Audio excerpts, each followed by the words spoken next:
કચ્છી ગુજરાતી સાહિત્યમાન ચેનલમાં આપણું હાર્દિક સ્વાગત છે। આજે નવી ટ્રીકથી જેને ખાટું અને તીખું અથાણું ભાવતું હોય તેના માટે હું આ કેરીનું અથાણું બનાવીશું। તે માટે આપણે આ પેનમાં 1 ચમચ મેથી, 2 ચમચ રાઈ, 2 ચમચ જીરું અને 1 ચમચ આપણે મરી નાખી અને થોડાક આપણે આવી રીતે આમ શેકી લઈએ।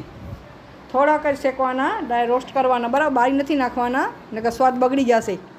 હવે આપણે ઠંડુ થવા દીધું છે અને મિક્સરની જારમાં આવો કરકરો આપણે પીસી લીધું છે। આવી રીતે કરકરો જ પીસવાનું, પાવડર નથી બનાવવાનો। હવે લસણ નાખવાની, જોઈતા પ્રમાણમાં કળીઓ તમને જે પ્રમાણે ભાવતી હોય એ પ્રમાણે, અને આ લીલા મરચાં, તીખા મરચાં નાખવાના, કટ કરી અને અધકચરા વાટવાના છે, પેસ્ટ બનાવવાની નથી। આવી રીતે આપણે કટ કરી નાખી દઈશું અને મિક્સરમાં આપણે અધકચરા વાટી લઈશું। આવી રીતે જો અધકચરા વાટી લેવાનું, પેસ્ટ નથી બનાવવાનું, ચટણી જેવું નથી બનાવવાનું।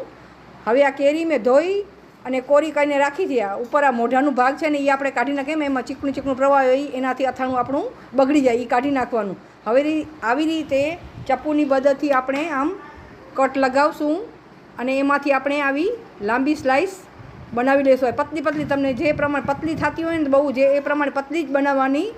આવી રીતે આપણે પતલી સ્લાઈસ આમ બનાવી લેવાનું।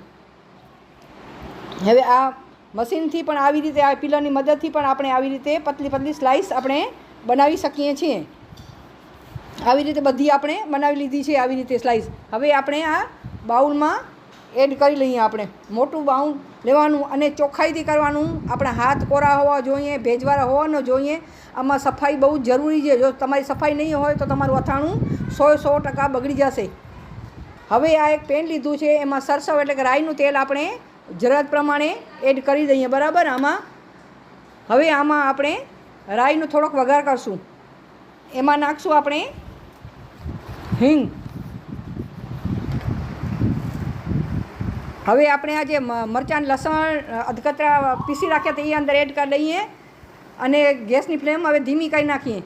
હવે નાખશું આપણે ગરમ મસાલો, ધાણા જીરું પાવડર આપણે પીસી રાખ્યો તો મસાલો, મેથી અને મરી પાવડર એ અંદર આપણે એડ કરી દઈએ। હવે આપણે ગેસની ફ્લેમ બંધ કરી નાખશું, બરાબર। એને હવે વધારે ગરમ કરવા દેવાનું નથી।